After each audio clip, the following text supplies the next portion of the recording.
All right, if we can just take the seats, that would be great.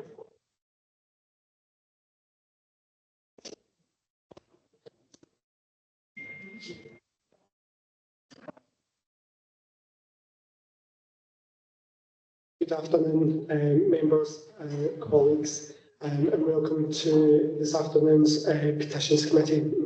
My name is Kevin Wells, I'm the Strategic Director for Plays, and as this is the first Petitions Committee of this term, we will be electing the Chair and the Vice Chair for the Petitions Committee. But before I start, if I can just remind all visitors must sign into the visitor book Kilncraig reception. This includes council staff from other buildings. There's no planned fire evacuation drill or alarm test today. If the fire alarm is activated during your visit, you must exit the building immediately. The council officers will direct you to the nearest fire exit and will escort visitors to the building's fire assembly point beside the Silver Man at the top of the Parliament Walk, where you can check in with reception staff. Kilncraig staff should report to the floor assembly point.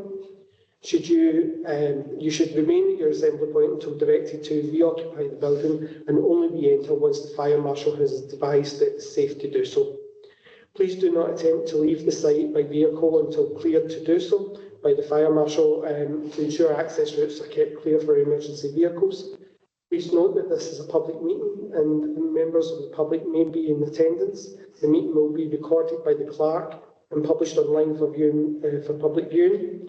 The taking of photographs, including screenshots, audio or video recordings are not permitted during meetings unless with the express permission of the Chair.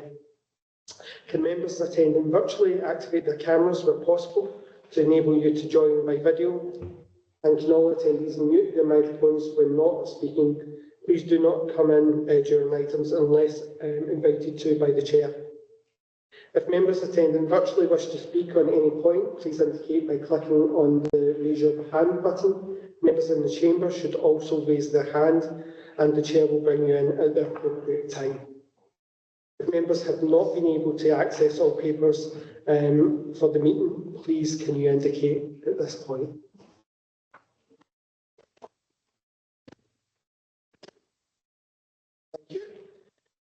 Today we will hear each of the items set out in the agenda and is set out in the orders of proceedings. I will now ask the clerk to take the roll call to confirm attendance at the meeting and would ask that members indicate if they wish to declare an interest as well. Thank you. Thanks very much. So we have apologies from Councillor Lindsay, but substituting for Councillor Lindsay will be Councillor Forson. We've had apologies from Councillor Benny and Councillor Coyne will be substituting. And yeah, that's it. And declarations of interest. Anybody wish to? No, thank you. Thank you. At this point, we will move on with the agenda. Item 3, the appointment of the Chair and Vice Chair. And I'll ask Lee to take us through the proceedings for the nominations. Thank you. Thanks very much. So, as agreed in Council, in terms of this petition committee, we need to appoint a chair and a vice chair, and I welcome nominations from the elected members. I'm happy to nominate Councillor Bilsilly. I assume as chair. And are there any other nominations for chair? I was, given that we were discussing this beforehand, given that I'm an elected member for Tillicootree, as is Fiona and William, there might be a question about being the chair. So I was actually going to recommend Councillor Scott Harrison as the chair. I'd be more than happy to chair it, to be honest. I'd like to recommend Councillor Scott Harrison. Are you happy to accept chair? Okay, thanks. Is everybody happy for Councillor Harrison to be the chair of the Petitions Committee? Right, so that's carried. Councillor Harrison will be the chair for the Petitions Committee, and I would invite you to come up to the seat. We also need to appoint a vice chair to the committee. Councillor Balsillie? I'd like to recommend Councillor Brian Quinn, our Vice Chair, again he's willing to accept the position. So we have a nomination of Councillor Quinn. Councillor Quinn, are you prepared to accept that Vice Chair position?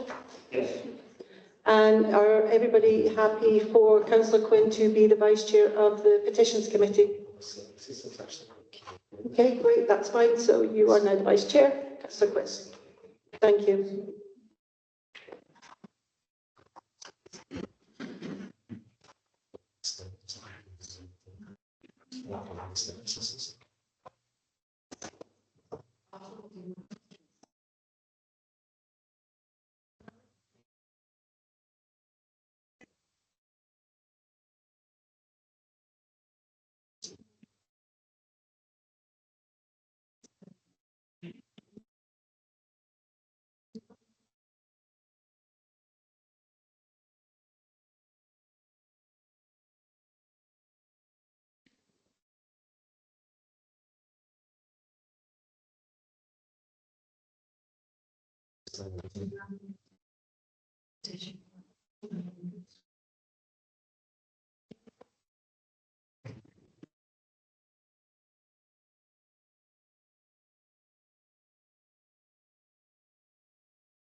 Thanks.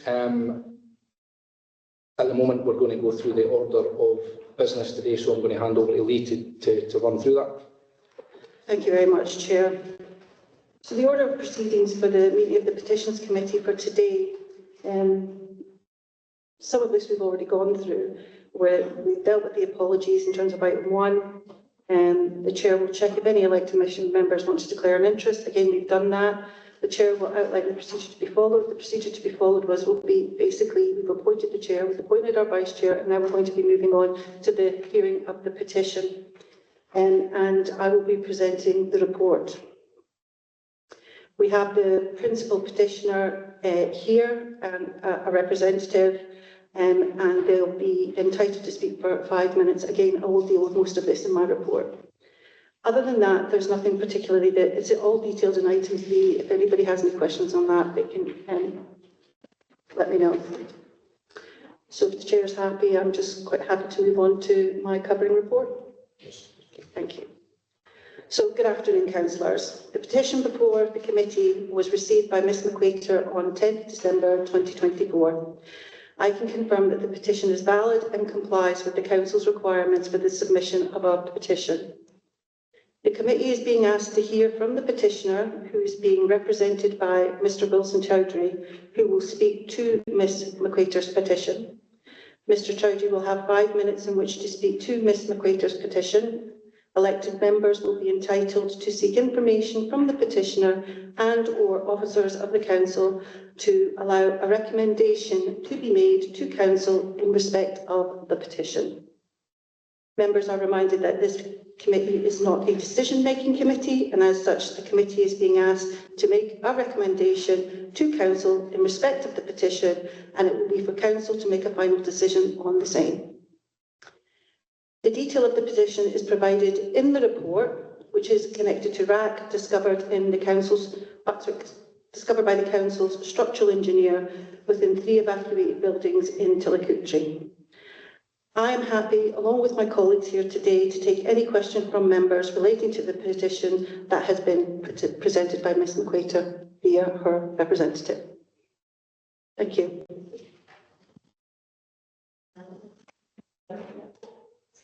So, welcome. Mr Chowdhury has been outlined by you've got 5 minutes to state your position. Thank you, Chair. Good afternoon, councillors. Thank you, Chair. Good afternoon, councillors. Thank you for allowing me the opportunity to present this petition on behalf of RAC affected homeowners. Today I bring forward an urgent request that, if addressed fairly, could prevent financial ruin for many families in our community. Our petition outlines 4 key demands. Number 1, provide pre-RAC declaration valuations We urge the Council to adopt valuations reflecting property values as if the RAC issue were not present. While we understand that an option for such valuations will be included in the RAC options report in June, we are deeply disappointed that despite the Council making a drastic change in its preferred recommendation from voluntary acquisition to remedial works, sometime after we wrote our petition, and not being allowed to speak on the new proposal. This new proposal involves replacing roofs, retrofitting cavity wall insulation, and adding new external render to properties, an option many homeowners would prefer over the previous voluntary acquisition scheme, which only offered paltry sums. We had hoped to challenge councillors to consider a sundry loan system that would enable homeowners to repair the homes while also preserving existing council housing stock. This approach would spare the council the uncertainty of prolonged building projects for which no budget currently exists and would ultimately be a more cost-effective solution. Sorry, I'm just...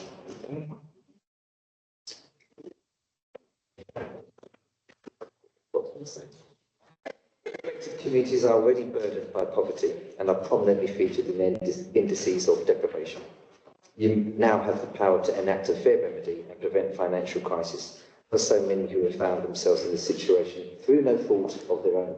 The council must accept some responsibility for the historic construction of these homes, which introduced RAC as a failed cost-saving measure. These properties were later sold to unsuspecting buyers without any disclosure of RAC's presence or acknowledgement of safety concerns, highlighted by groups such as Bignori, Scotton, I-Structy, concerns that were ignored for decades. If councils insist on voluntary acquisition, we demand that the pre-RAC valuation approach be adopted to ensure fairness. Any voluntary agreement that offers less than full market value pre-RAC declaration would push most homeowners towards bankruptcy and homelessness. This is unacceptable and surely cannot be the intention of the elected members in this building today. You have a duty to support these homeowners in a way that is just and equitable. Number 2, financial support for RAC-related costs. We request financial assistance for homeowners to cover RAC-related costs, including evacuation expenses and disturbance payments, through a voluntary agreement. However, I must express my disappointment that despite multiple requests for information before this hearing, I still do not have clarity on whether homeowners' request for the council's current suspense account to be settled as costs for remedial works will be met. These costs include, as a potential on the proposal, these costs include re-entry expenses for retrieving personal belongings, storage fee, nascent council rents. Given the immense hardship homeowners have faced, we call for generosity. The delays in progressing an options report and finding a final resolution have been entirely due to the council, the majority owner of these properties, who is already liable for much of these costs. These delays have only served to exacerbate financial burdens on homeowners, and I urge you to act righteously to help them.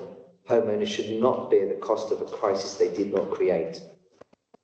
3, request a public inquiry. We call on Clackmannshire Council to formally request that the Scottish Government conduct a public inquiry into how Scottish councils have handled RAC. This inquiry must examine safety assessments, property transactions, risk assessments for the use of RAC, considering Intillicoultry, nearby quarries and mines, whether quarry blasts contributed to the early failure of RAC in Intillicoultry homes, RAC disclosures, council's responses to homeowner concerns. Transparency is critical to restoring public trust and ensuring accountability for the decisions that have left homeowners in this precarious situation. Number 4, advocate for a national financial support fund. Finally, we urge the council to take a stronger stance in lobbying the Scottish Government for a national financial support fund for RAC-affected homeowners. The recent announcement of 3.4 billion in funding from Chancellor Rachel Reeves presents a timely opportunity to secure vital support. With the backing of our local MP, we believe that more visible advocacy from the council could significantly influence policy decisions at a national level. Whatever method of resolution you choose in June, we implore the council to continue pressing the Scottish Government to ensure homeowners do not suffer financial losses. This should include a commitment that if a sundry loan scheme is chosen, the council will advocate for government support to ensure long-term financial stability for affected homeowners. Conclusion. Councillors, today you face a choice. Allow homeowners to slip into financial devastation or act decisively to ensure they are treated fairly. If voluntary acquisition remains on the table, the pre-RAC declaration valuations must be implemented. If remedial works are the way forward, financial support must be provided to cover past and ongoing costs. This is not just a policy decision. It's about real lives, real families, and a community that has already suffered enough. We urge you to stand with homeowners and deliver a just outcome today. Thank you.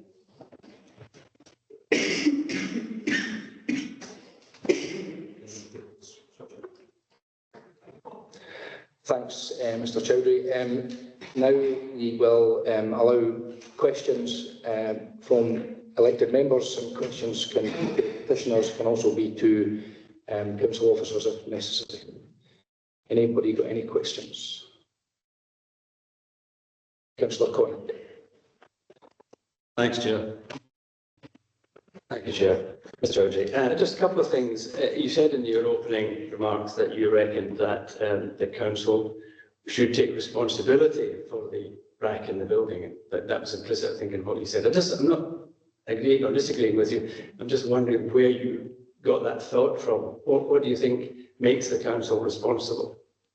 It would be the same so I'll provide the same answer in council after council across Scotland. And again, I'll put things into context for you. So similar projects in Basildon where local authorities have built council homes, sold them to prospective buyers without informing them of the presence of RAC and the potential dangers of RAC. Although it was never condemned as a product, the fact remains that reports from BRE in 1996, from iStruct in 2006, and from Scott in 1999 illustrate that there were fears about its safety and the stability of a product, especially after potential water ingress. So these properties have then been sold on to these people with what I will class as a latent defect, without them knowing, so they can't declare this to the insurance companies, they can't declare this to mortgage providers, who potentially would have stopped these purchases early on had they been aware of it. But more to the point, when these properties were sold on, the council themselves have lost oversight of its containment, of the pervading RAC within these rooms. How can it be just to ignore the fact that you built these homes in whatever entity existed at the time of this council? These homes were built by Clackmannshire Council. You may have had a different identification at the time, but you built them. The government right to buy scheme was the process by which early buyers bought these properties. They were not informed of the presence of RAC. These properties, in many cases, have then been sold on to private owners, who again haven't been informed of the RAC because the council from the beginning lost oversight and failed to inform the first buyers or the existing buyers, for those who bought directly from the council. To not understand that, to me, illustrates a misunderstanding of this situation, a situation that continues to hurt the people that I'm surrounded by, but people in your community, people that you represent. We have tried everything to make this information available to councillors. I've emailed you all directly, received 3 responses from every councillor that I've emailed. That's alarming. I really hope today is an opportunity with all the parties I believe represented here today, local parties, to at least ensure that councillors are aware of the current situation, how residents feel. They feel cheated by the system. Because in essence, when those properties were sold on under a right to buy scheme, a government-backed scheme, a liability was transferred without any knowledge of pre-existing safety concerns. And I'll leave that there. Fine. Maybe then it should reflect that question answer on to officers. I mean, the question that's embedded in it is, did we know and should we have known that there was a problem with those properties when they were disposed of or disposed?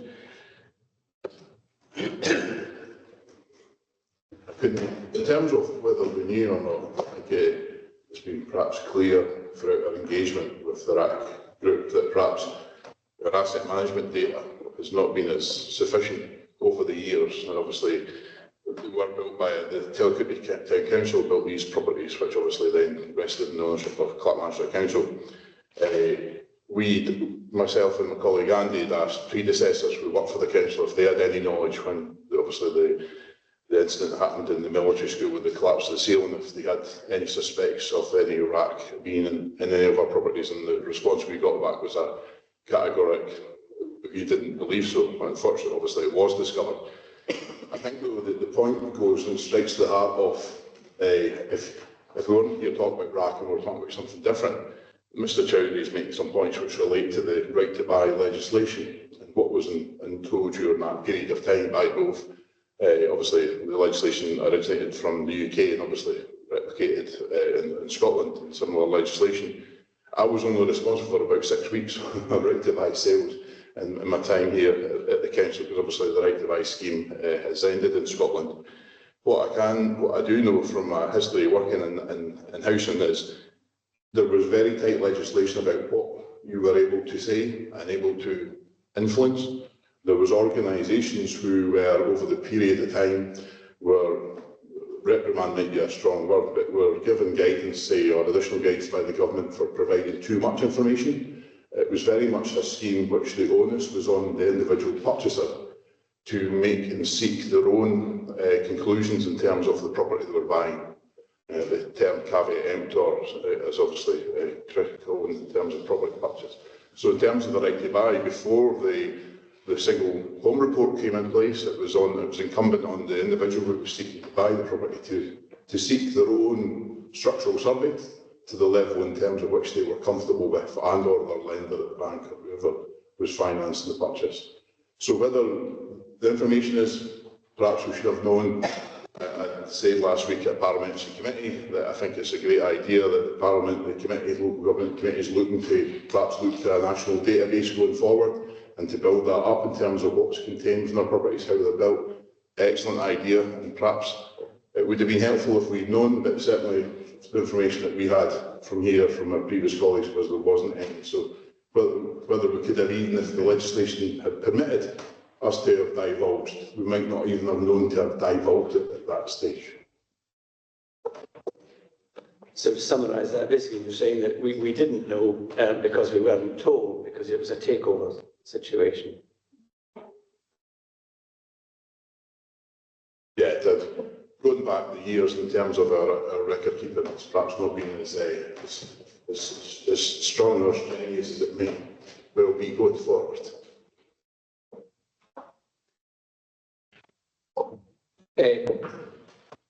We're in questions at the moment, so I'll come to you. Councillor Balsillie, you were next.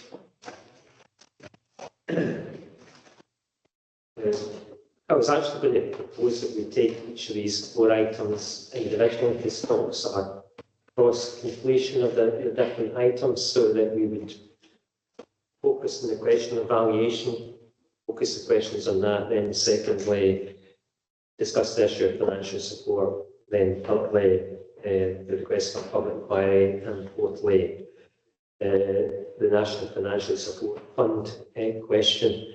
And if we were to focus it within those chunks, it might help our debate a bit better. Yeah, we're happy to take it in that format, and we'll take one of these at a time, the 4 points at a time. So, taking that lead in terms of valuation, I'd like to ask the officers what's proposed at the moment in terms of valuation within the report. Through you, Chair. Thank you, Councillor. In terms of valuation, there is not a set value at this stage. In that sense, in terms of valuation for anything going forward, would need to be the valuation at the date and time in which that valuation is undertaken. And there's a number of other factors that would then potentially be taken into consideration. There is no definitive value at this stage, other than the fact that we would base it on what the current value is of the property.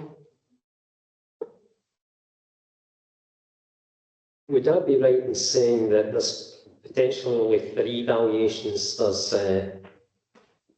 pre-RAC declaration, post-RAC declaration, and also what the owners actually paid for their property. Are there any other variables within that? To the Chair, Councillor Basili, in terms of that, you could technically have all sorts of permutations on the basis of how you're describing it. The one in terms of that you could only go for is hard and fast is the valuation that's taken at the point in which the valuation is done, which reflects the current position. There's other flexibilities that are in there in terms of disturbance considerations, etc., that you would add a value to in that sense, but the actual baseline valuation would be based on the valuation that's done at that particular moment in time, given the fact that in terms of all the properties, they're likely to have been valued at different stages and there's different factors to take into consideration. The consistent one would be the valuation at that point in time when that's determined. Okay, thank you. Mr. Chowdhury. There's a few things in. Sorry. Unfortunately, I forgot one of mine in the time it took to get transcription first. But firstly, of course, just a response back to, is it Murray? Yeah. Yeah, it's clear from his response that council process wasn't robust enough in the time of the transfer of information from to the Culture Council to Clackmannshire Council, and of course oversight had been lost, and I do hope that does form a strong part of your considerations when you do make a final decision on the options report, because just listen to that as a bystander in essence, but although I do have a vested interest as chairman of the UK campaign group, it does sound to me as if there's a recognition that transfer of information would have benefited the initial purchasers, and more to the point, the error in information not being cascaded across can literally only be put down to council inadequate administration at the time. Regarding that loss of oversight, I've said this in council after council, the fact that oversight was lost, the tracking of, in essence, a high-risk product within a building, especially in a roof, which is safety important, if that makes sense, for want of better words, to me illustrates that, to me would suggest that, responsibility cannot simply be abrogated on the fact that you didn't know. The fact that you didn't know doesn't protect you from the fact, doesn't relieve you from the fact that information was lost and that wasn't cascaded to the homeowners. Regarding the comment from Kevin Wells, I am aware there is no definitive at the moment on how the voluntary agreement or the voluntary acquisition process will manifest itself in that options report. He's mentioned flexibilities, and again, I wish I had come prepared for some of the information that I've shared in previous council council meetings for other geographical regions. My opinion, I should say, is that looking at legislation, the councillors themselves can opt to choose from a number of different legislative frameworks on what decision they go from voluntary agreement. It's not hard and fast that you must opt for current market value. So if that is going to be your chosen route, I would ask that you consider that carefully. Consider the impact it's going to have on some of the most deprived communities in your city, constituency. Thank you very much. So, the people here are going to be very much affected by this. This is going to be something that could potentially push them to bankruptcy and homelessness. And it's something that councillors will have to really consider when they make a decision. Paying a paltry fee for homes will leave them with mortgages to pay for a long period of time. Mr. Chowdhury, sorry to interrupt, but we're still, this is not a debate, so this is still a question session. Just now it's for the members to ask questions. So while I get you want to put all these points as a question session, it's not a debate at the moment. Okay, so can I ask a question in that case? No, it is the elected members asking questions of yourselves or the officers. So I've got Councillor Law and then followed by Councillor Wilson. I'll go for it was just in regards, because I know when you buy a property, obviously we talked about the home report wasn't in at that point, and then obviously you go to a solicitor and you get advice from a solicitor, and obviously you get the structural report. So did any of the homeowners, have they spoken to their original solicitors, and did they get any reports done prior to the property?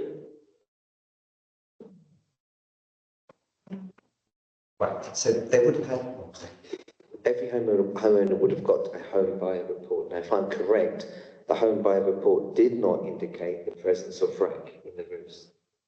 Yeah, and that's quite ubiquitous across Scotland.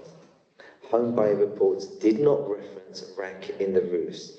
And so I'm going to give you an analogy based on the impact it had on my daughter, for instance. She had a home buyer report. It did mention the flat roof and the need for an inspection. My daughter then obtained a professional report from a professional roofing expert who checked her roof, checked the felt, checked that it was safe, and marked off the roof as being safe before she purchased her property. We have, and that may or may not happen with others, but what I can say is the fact that without knowing about the presence of wreck and the potential risks that that provides, it's very difficult for homeowners to then ensure that regular maintenance occurs in the manner that RAC requires. You need to understand about that concrete, about the effects that the water ingress creates on that roof, especially with regular, the weather here in Scotland, for instance. Or a roofer will simply just check the felt, correct the felt to make sure the property is as safe as possible. That has been happening up and down the country. And the risks continue to persist, and the danger, and if I'm correct as well, in particular in Clackmannanshire, what we're finding is that even when complaints were made about damage to roofs, it wasn't being responded to, or was being responded to quite late. And that again is down to the council having not been informed about the presence of wreck and damage it could cause and what. And of course that can accelerate the degeneration. You said that she got the report and it said it was safe, but was that a structural report? Because I'm going for the roof was safe at that point because there wasn't any damage to it, or was it a structural report? Because that to me that would be two different things. So most purchasers of homes will undertake a home buyer report, which is of course an automatic process, unless they bought it before 1980, I believe. So I would assume everybody here has a home buyer report. But as I said, because the roof would have been ticked off as being safe, nobody would have been undertaking structural reports on the fact that trying to detect any damage to the rack, because they weren't made aware of the rack. Now, it's easy to say that it's a home buyer's responsibility to undertake a structural report, but if they're purchasing a home, they pay for a home buyer report. If they're paying for a home buyer report, it reflects quite clearly that there is no danger to the roof. And then, are you talking about the new home report? The home buyer report, indeed. Sorry, can you... So, the new home report, that didn't come in until, can I just check, because that didn't come in until recently, so I don't think that would have came into it when the Help to Buy, is that correct? So there's been different stages in terms of how valuations have been done on properties over the years. You have your home buyers report now that is basically the onus is on the seller to provide that. But back in the days when we were dealing with the disposal of council houses, Murray's right, the onus was on the purchasers to make sure that they obtained the relevant surveys that they were required to obtain. There was no warranties granted by the councils in relation to any disposals of properties. The caveat emptor is buyer beware, it's common law in terms of property law, and the expectations on the purchasers. Now, I know that Mr. Chowdhury's mentioned different types of surveys that you can get, and you can get a market value, you can get a structural, you can get an intrusive structural. There are a number of surveys. The issue with some of the surveys that when you go to get them, the terms and conditions, like anybody else that you're instructing, will have a series of caveats to that report. So, for instance, I think the example that Mr. Chowdhury has given in relation to his daughter, well, I'm not sure what the instructions were in relation to that, so I would have no idea, you know, what that roofer did and what they, you know, and how they then inspected it. You know, it would be based on the terms and conditions of their actual appointment, like we do in the council.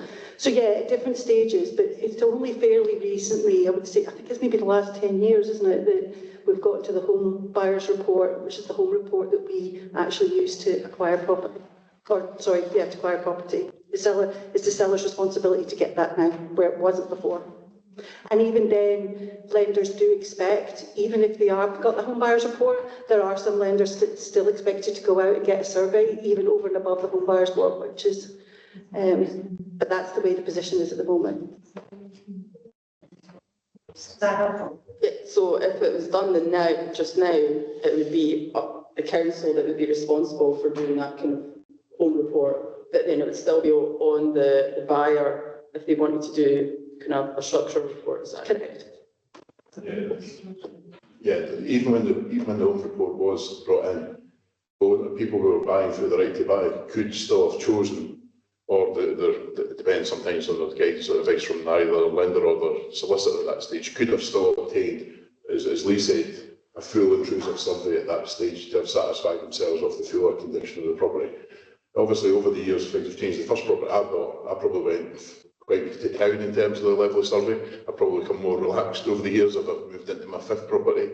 And obviously, there's been more certainty, more sort of credence given to the home report rather than getting your own level of survey. But certainly at the time, if people were purchasing these properties from the right to buy, it was up to them in terms of the level that they chose to get, even when the home report was introduced.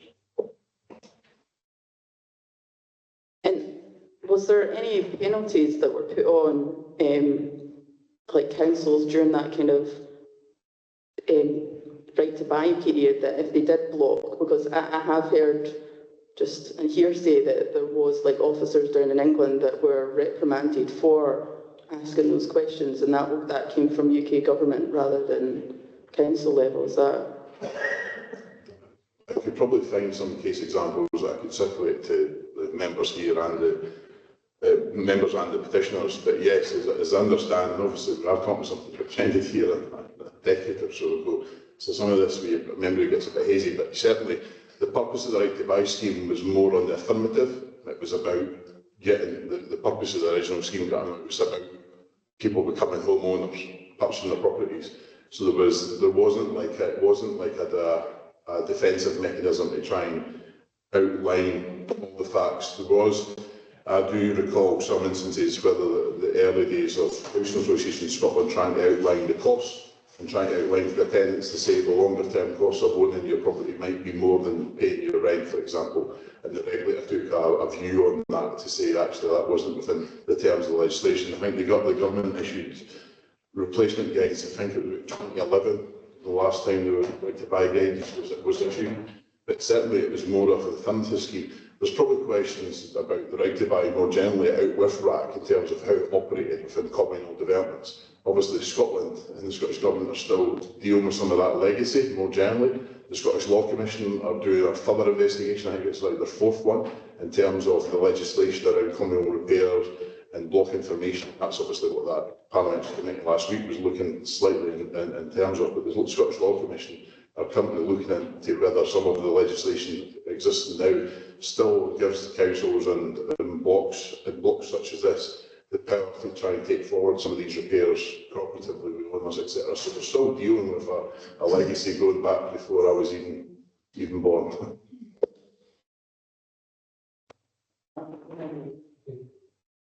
Councillor Forson. Thanks. I do have a couple of questions. When was it first identified that RAC was a safety issue in properties? The case that brought us to head was obviously the case where, in terms of what we heard about in terms of military school, where the ceiling had collapsed, and obviously word started to get around in terms of the UK, which then prompted checks of school buildings, public buildings, hospitals across the country. And obviously at that stage, we were on a process as a local authority checking predominantly schools and public buildings first and foremost, with the aim to then obviously get onto our housing stock thereafter.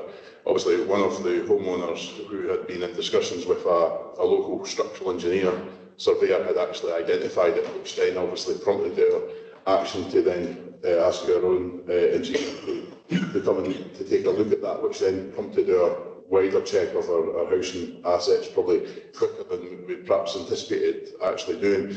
But in terms of, Mr Chowdhury may be able to tell us, as we understand, there has been commentary issued by various bodies over the years in relation to RAC, which probably alludes to the point about whether we knew or didn't know about it being in our properties at that stage.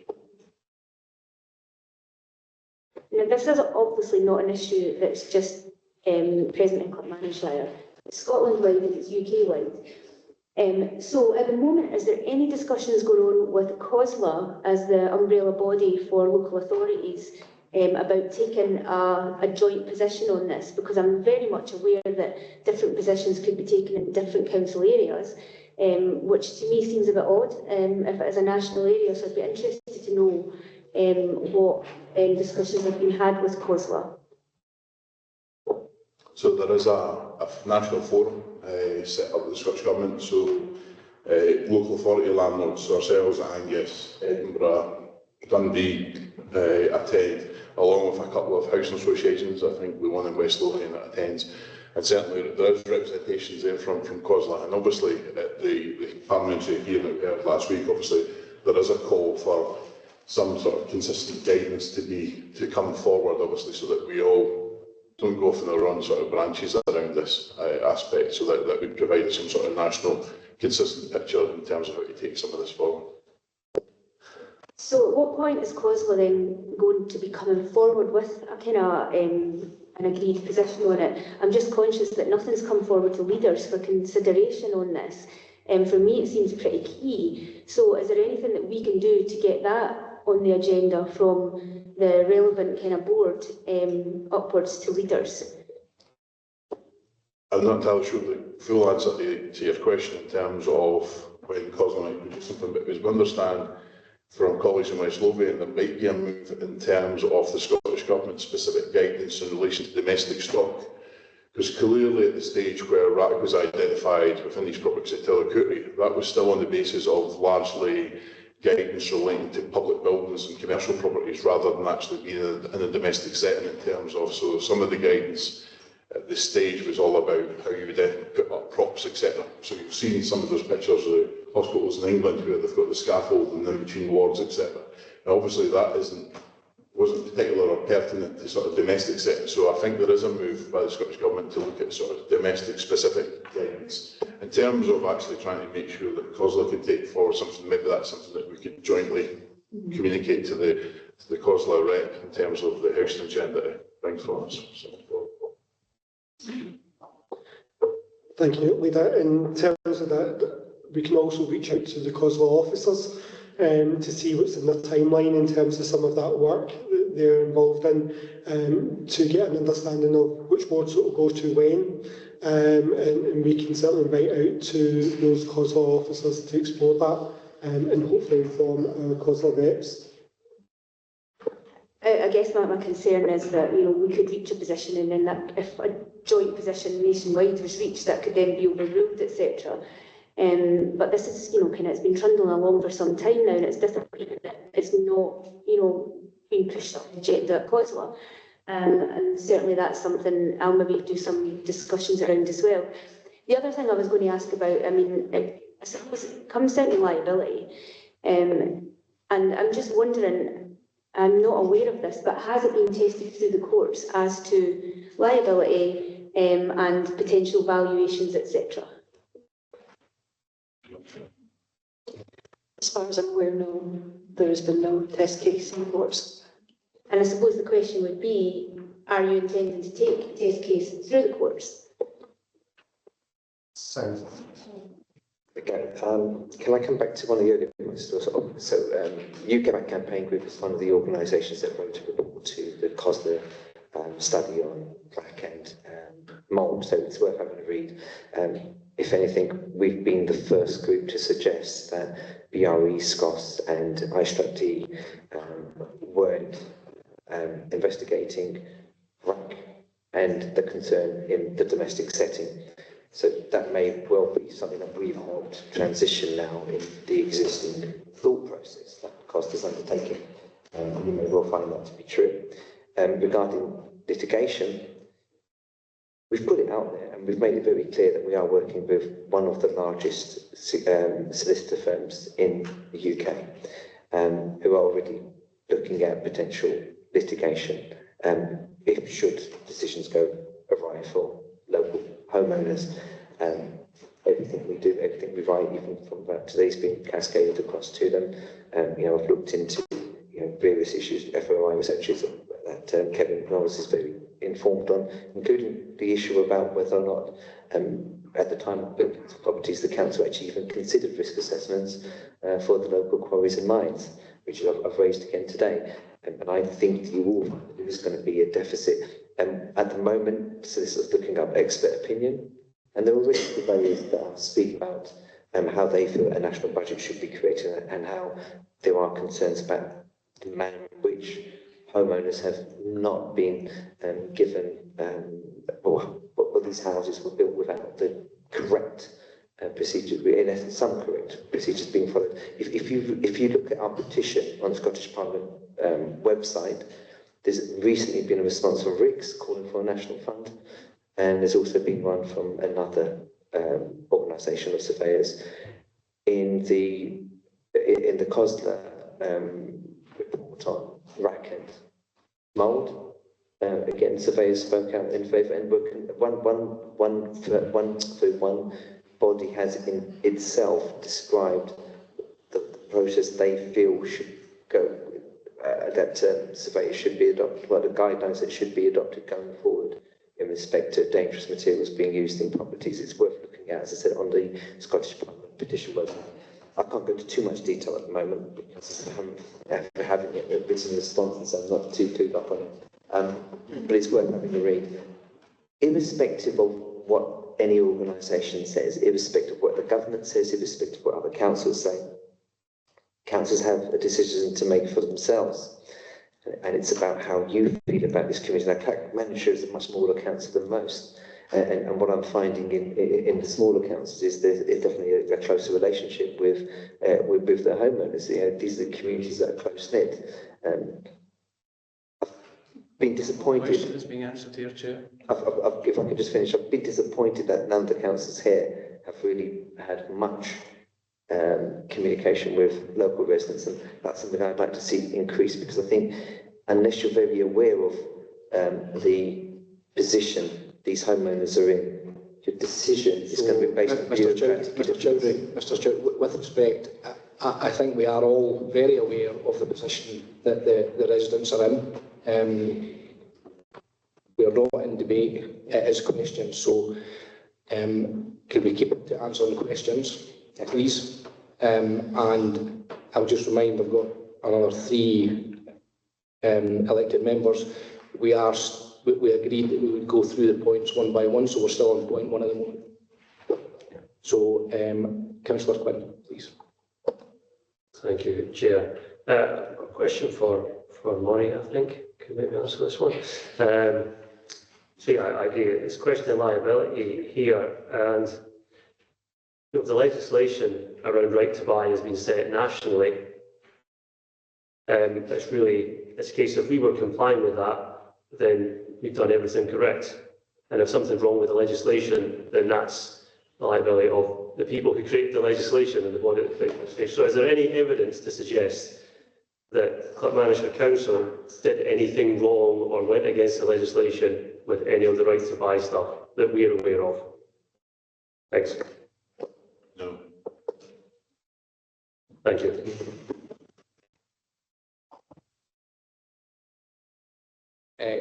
Councillor McCluckie, followed by Thanks, Chair. Maybe one for Murray again, just for my own understanding.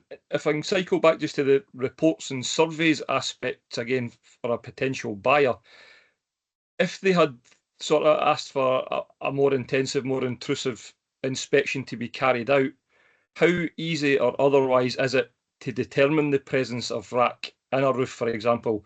Is it merely a visual inspection that would determine that, or is there something more technical involved?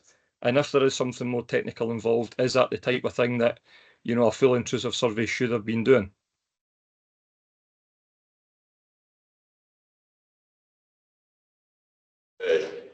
Perhaps have to come back to committee on a full response in terms of whether if a resident had requested an intrusive survey that would have pertained to the requirement which you're asking. In terms of the discovery of rack and how we've had to check it, obviously we've had to be quite intrusive in terms of generating and creating access panels to then visually check, and obviously, as I said, we now need to move on in terms of some of that work, in terms of doing some sort of like the assessment in terms of its movement. I forget the terminology, but in terms of the wider question about the intrusiveness, I guess it really comes in terms of how intrusive that intrusive survey was or could have been.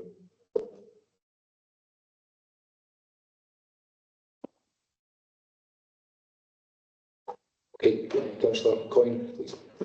Thank you, Chair. I want to bring it back to valuation, if I may, and the impact of valuation. As I see it, there are two possible roads to a situation like this. One is that you knock it down and start again, or you fix it. And surely the valuation only has an impact if we're in a knockdown situation, not a repair situation. So are we debating and have we decided on which route we're taking? Because that obviously affects whether we should continue talking about valuation or not. Chair, thank you, Councillor. In terms of the discussions at present, we are looking, exploring a number of different options. A number of them depend on buy-in by homeowners as well in terms of those options, and we're exploring at the moment what could be a refurbishment and retrofix of the situation to clear the rack from the roofs and the potential renovation works. In that sense, there was no point looking at that aspect if it was not an option that would be feasible in terms of owners. In that sense, so looking at various different options so that we can then bring that report back with there's a buy-in for this particular option or not, and ultimately for that to come before members to decide that final direction that we go on. So we are exploring with homeowners that aspect of if we were to repair the roof and potentially do render works, improvement works as well, what the cost of that would be, and if that was something that was a feasible option. And there's lots of things that we're looking at in terms of that. And if that wasn't a feasible option, then it certainly wouldn't be worth our while putting that as a recommendation to members. In that sense, so that's the preparatory work we're doing right now in terms of that options appraisal. But there's probably about 7 different options that we are looking at in that sense, but trying to rank them in terms of what would work best, shall we say, in terms of working with owners on those. So is it your view then that we should consider the actual valuation at this point, because that will inform those negotiations and discussions, or could the decision to establish a valuation wait until you had decided which course you were going down? At present, in terms of the discussions we've had with homeowners round about that potential retrofit fix option is something we're pursuing at this moment in time. If that was something that wasn't likely to come to fruition, we would then need to make other recommendations to members, which could involve that valuation aspect of it. It could also involve other options as well, which could include do nothing and continue to monitor in that sense at this stage. So there's other options as well. So to sum up my question, is there any point in us continuing to consider the question of valuation at this moment? It would only be for the basis of the petition that's been put in front of members. We are looking at an alternative option, and that would be really down to members to make that decision in that sense, in terms of what that potentially could look like. It would certainly inform any people that went forward. Councillor Forson. Yeah, and the valuation, it's very difficult for me to reach a decision as to whether we should recommend valuations reflecting current values or not, because I don't know what the financial liability will be. As a council, we don't have unlimited resources, and I wouldn't want to be agreeing something that we actually couldn't afford and we couldn't cover the costs for. So it's quite difficult. I don't know what that total, kind of financial kind of envelope would be. I don't know what the financial envelope would be for kind of refurbing or the different kind of valuation rates that are there. So I am just saying it's very difficult for me. And are we aware of ballpark figures at the moment, or would it be, I suppose, misleading to provide them just now? I think it's very difficult to compare across the various different options in terms of the figures.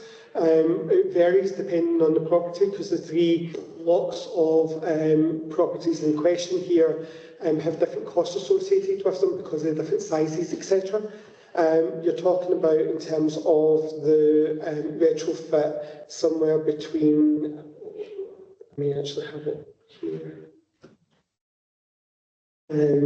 somewhere between the region of 20,000 to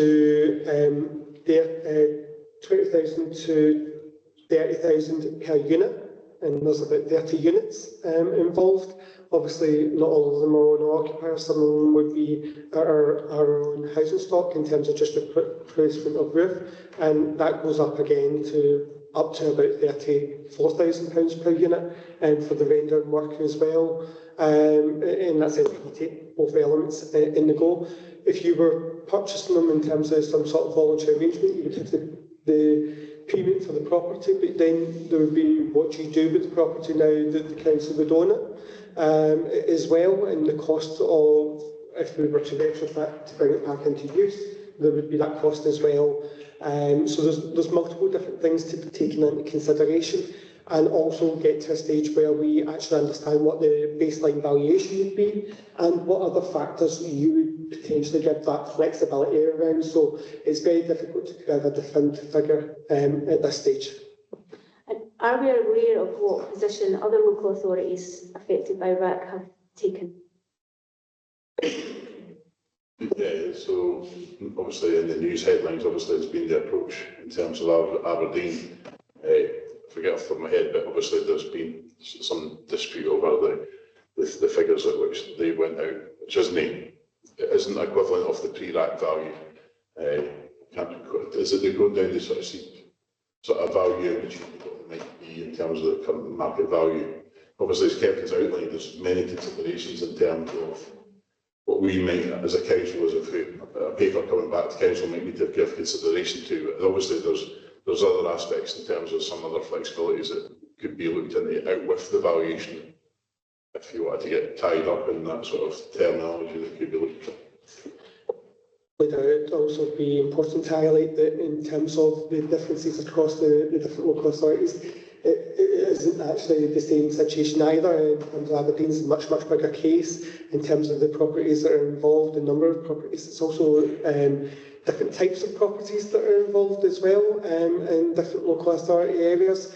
So it's not quite replicable across both local authorities, but some are going for compulsory purchase orders with some flexible payments, and others are looking at other repair options as well. Is there not a danger with different local authorities, I suppose, taking different decisions at different times, that whoever does it first sets a precedent for future local authorities? There is that potential to take place. However, I suppose unless there's a national framework in which we can work within, then each local authority would need to take the decision that's going to work for them and within their scope of affordability as well, in terms of the works that is required and also the nature and extent of the problem within their locality.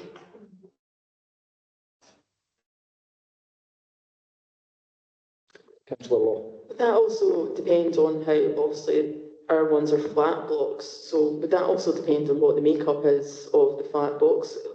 Flat block, I can't speak, sorry. If it's more private owners than council owned as well, would that take into account each individual block? Will have to kind of, you know, you couldn't set a precedence for each block because it could, the makeup, the council could be the main owner on one block and then it could be private owners on the other. Thanks, Councillor, for your chair. In terms of that, it does have a factor in it, in the sense of the options that may be available and what would be taken forward. Obviously, the council is the majority owner in each of these blocks. However, we're trying to work alongside owners to see if we can find a mutually workable solution in that sense. Those dynamics may change depending on the makeup of the ownership of those blocks. We do have a number of other blocks who have present, although not in a dangerous condition, and we're not the majority owner in each of those blocks, and that may have different dialogue.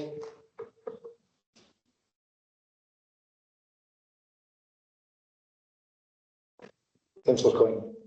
Thanks. Just following up on the last thing you said there. I mean, we have two roles here, do we not, as a council? We are a property owner, but we're also a local authority. We've kind of got to look at this from two angles. We have to behave like an owner as part of the negotiation, but we've got an overriding responsibility as a local planning authority, etc. So it's kind of difficult, but I imagine that if this was tiles blown off in the wind rather than a rack problem, there'd be a simple solution. It's just that there's a formula which already exists for reparations in that case. So we have the basics. We go down the fix-it route. We've got a basis for how we divvy it up. Now, you mentioned 20 to 34,000, I think was the range per housing unit that you were kind of talking about. That is surely much smaller than the difference between the acquisition price of the property and its value as a pile of concrete. Is it not? I mean, it's almost a no-brainer to think that would be the route to go down to preserve what value there is in the building, would it not? Thank you, Councillor, for your chair. Fundamentally, if we were to retain the building, the works would need to be done. In that sense, the cost for repair against what the potential current valuation would be, I really couldn't say. That would actually need to be assessed by a qualified valuer in terms of the property. I couldn't guarantee that actually the repair cost would be less than what it would be currently valued at. In that sense, obviously, once the repair work is done, the property you would expect to be valued more in that sense. But you are right that we have two hats. One as a landlord, in which we have responsibility under the restrictions within the HRA and legislation that we have for that, and the responsibility as a local authority with jurisdiction to this locality. So it is mixed.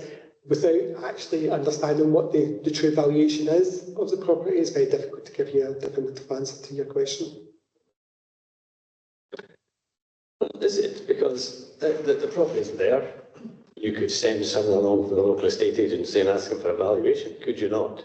And that would be a de facto current market value of the property with the information that the roof's not in the best of states.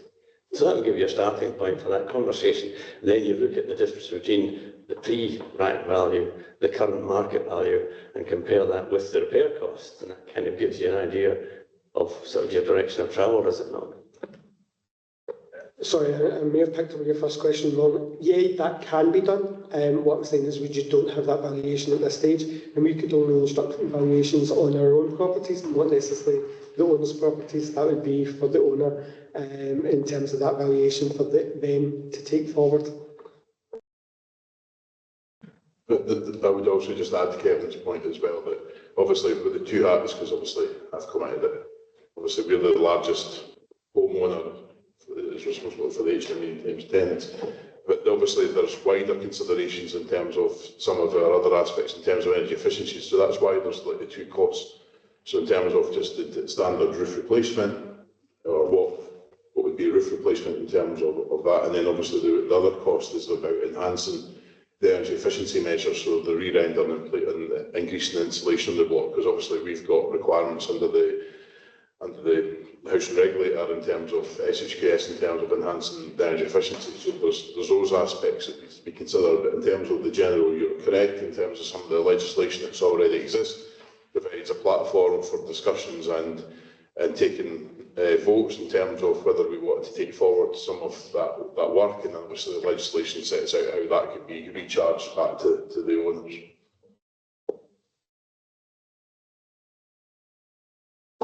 Councillor Law.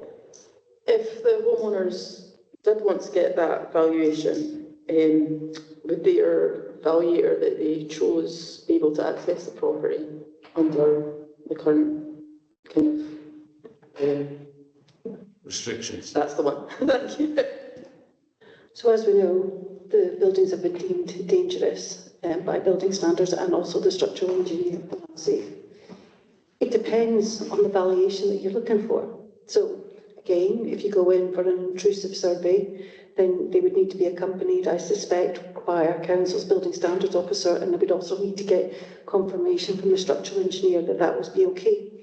If they were going to do a market valuation based on all the information that we've got available or they've got available to them at the time, then the chances are most surveyors would go around and have a quick look at the property, the condition, because obviously each property is different. You could have a property that's has thousands of pounds spent on it in terms of its internals compared to another property. That all impacts on the valuation of the property.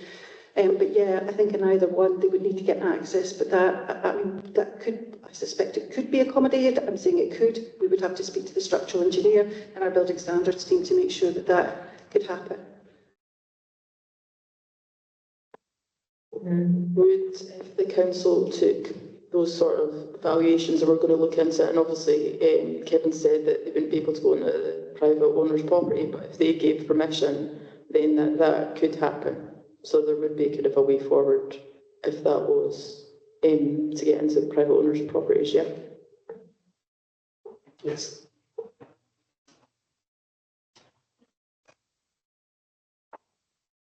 So what have we just agreed? If anything. Well, nothing yet. Still asking a question. Is there any other questions on that?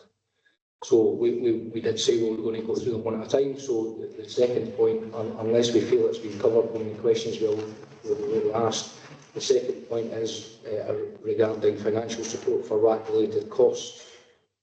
Any questions, Councillor Quinn? Thank you, question for officers. So, like Councillor Forsman, it all comes down to how much it costs, I guess. Do we have an idea of how much it costs, and if we don't, could we find out before we make a decision on it, full council? Thank you. Yes, so any paper that comes forward to council will include the details of all the costs that we have incurred as a local authority. At present, the Chief Finance Officer has been collecting those costs within a suspense account and allocating them where appropriate, whether that to the obviously because to the HRA, because obviously we've got properties in there, and or to the associated with the general fund if it's more communal costs, but certainly the paper that comes forward to council will include full details. I think actually we gave a draft figure, and I don't know if you remember, circa 150,000 has been outlaid by the council in total. Okay, thank you.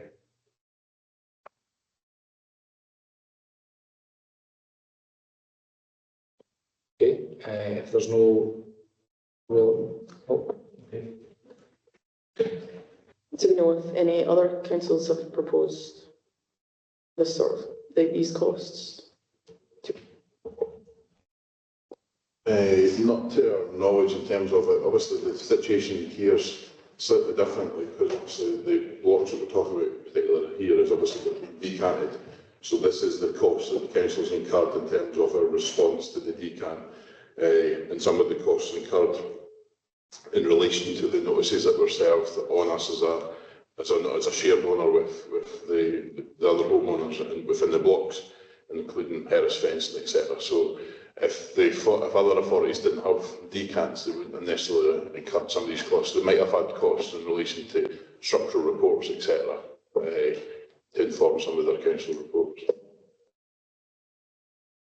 So do we know if any other councils have given private owners who have been decanted? I can't remember if we were the only, I knew we were one of the first to have to go through the steps of decanting, but is there any other councils that have had to decant people, and have they paid out any of the kind of costs outlaid in number 2?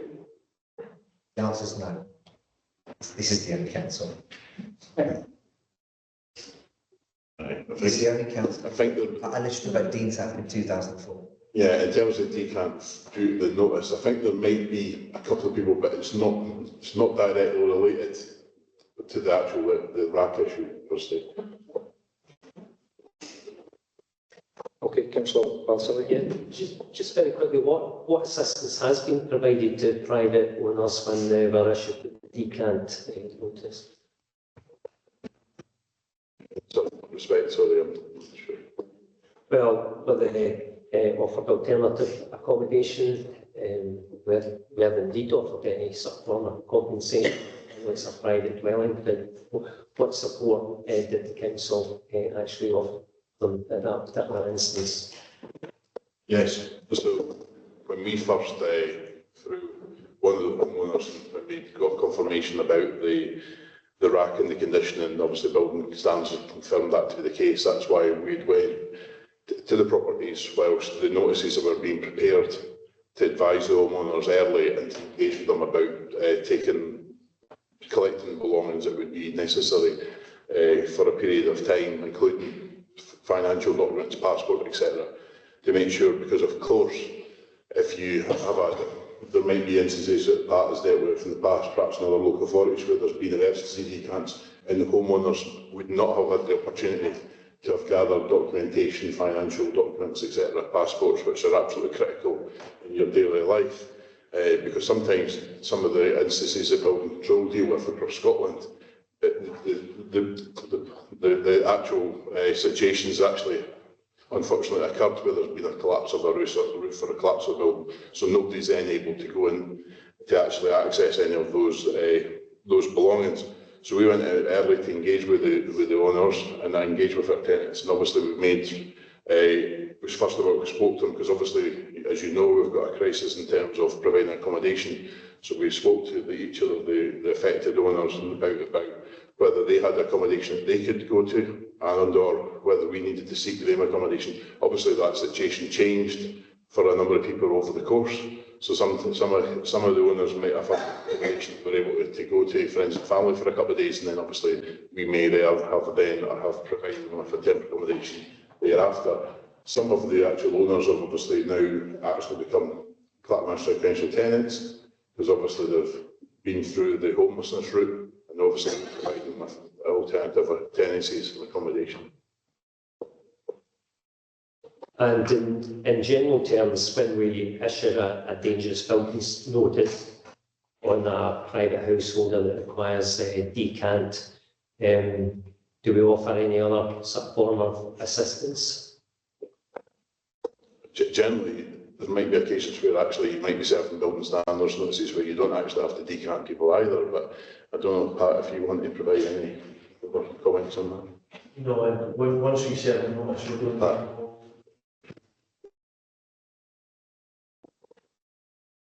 Once we issue the notices, we don't tend to get involved with what happens after that point. Usually it's an insurance company will step in and assist with additional housing or money. And am I right in saying that, to the best of our knowledge, none of the private owners, their insurance companies provided any form of assistance? Is that correct? Yeah, that's been unfortunate in this situation where the insurance companies quite early on this took a sort of wholesale view that they weren't going to provide any cover for instance, the RAC, and as Pat has outlined there, some other instances where building control might need to have got involved with either currently or in the past, the insurance companies have stepped up and provided access to hotel rooms, etc. So obviously in this case, the insurance companies said that they weren't covered in RAC, and that remains to be the case, I believe. Okay, thank you. Okay, Councillor Coyne, followed by Councillor Forson. Thanks, Joe. Well, just to pick up that very last point about insurance companies, surely that condition that they've invoked there of not covering a RAC claim would have to have been in place and understood before the insurance was taken out. I mean, that's kind of retrospective action. Is that not challengeable in court? That's a question. I'll come back to something else in a minute. I was going to say, I think actually the various support groups, with support of members of Parliament, have actually spoken to the British insurance watchdog over some of this. Now, there has been representation made, because clearly it is an issue. As Lee had outlined in one of our previous questions, some of this comes back to what you've got in your contract to begin with, and certainly if the insurance companies feel that they've got a way that they don't necessarily have to provide protection, that's obviously a clause that they're necessarily relying on at this stage. And I will also say that that includes the councillor's owner. We have no insurance cover for the RAC within the buildings. Because it said so when you took the policy out. That's what my insurers are telling me. They wouldn't they? Could I come in on this? Could I come in on this one? Because my question was going to be about that as well. I mean, are you intending, or have you taken formal complaints to the insurance companies themselves in relation to non-kind of payment for any claims?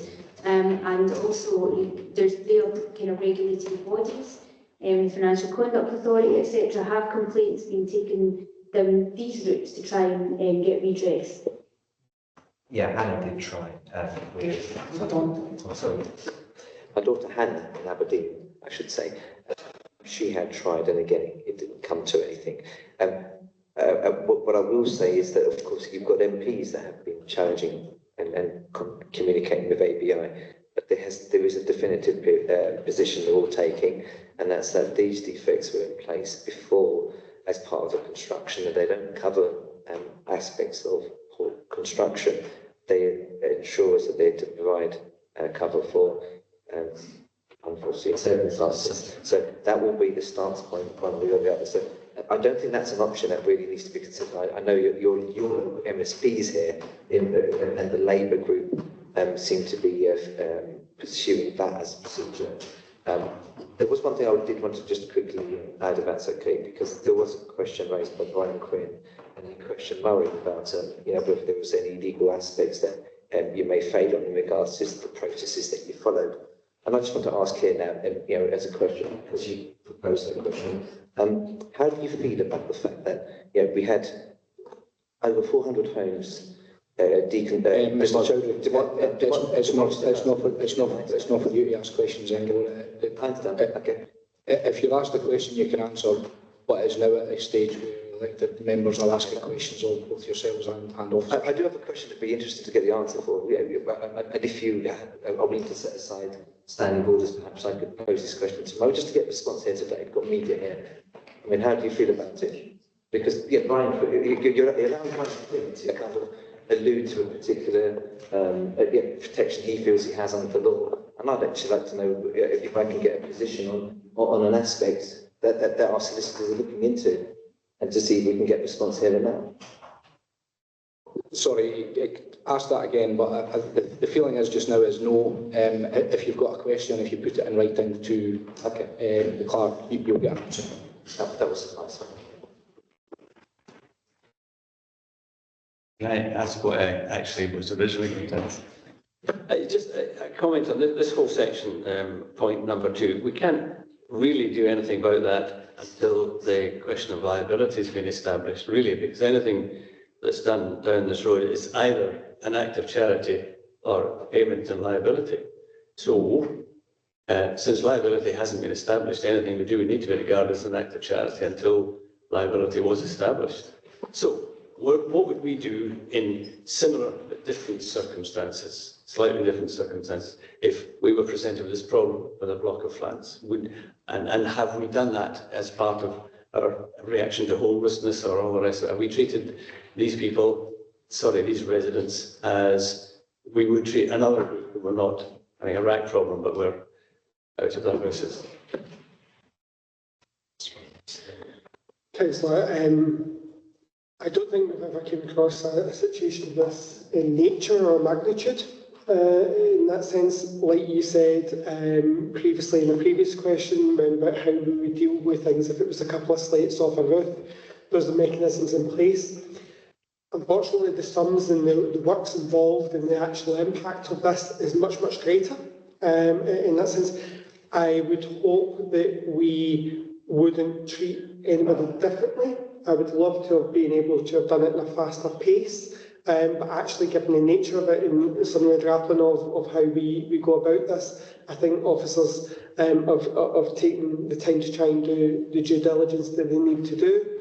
In this case, I would say that we have tried to handle this fairly and respectfully in that sense. I hope that helps. Yes. Councillor Forson, were you okay with the question? Okay, if we're finished with questions on that, so topic 3.3 was the request for a public inquiry, Clackmannanshire Council to urge the Scottish Government to conduct a public inquiry. If we have questions on that. I guess, I don't know whether you'd have the answer to this or not, but is it usual, or has there been cases where councils have urged for public inquiries previously?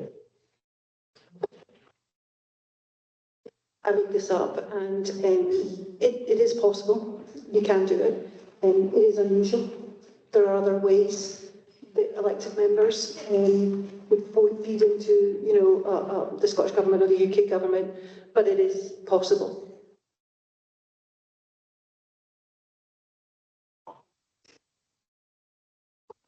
Okay, nothing else. Point 4 is... Sorry, Chair, I was momentarily distracted. May I ask a question? You can. Thank you, you're very considerate.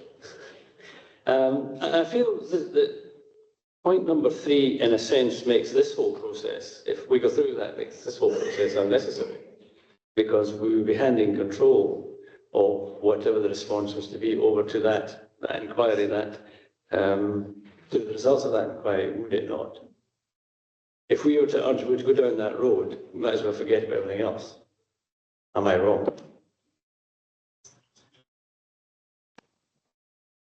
Possibly. I mean, it still doesn't stop you from making a decision yourselves here just now, but the public inquiry, if requested, could go down another route. And I mean, you know yourself, you've seen public inquiries before and how long these tend to take to actually establish, and then to how long it takes for them to actually then come to their conclusions. You know, I'm not sure if that would necessarily expedite the position of the owners of the blocks in this particular situation. Okay, thanks. If it's an answer to the question. So, I mean, nothing stops the council making decisions, whether there's a public inquiry happening or not. The public inquiry probably would analyse the decisions you make. there's absolutely nothing preventing you expediting a decision in June to assist these homeowners, and I think that should be taken into consideration, as well as the potential for the public inquiry.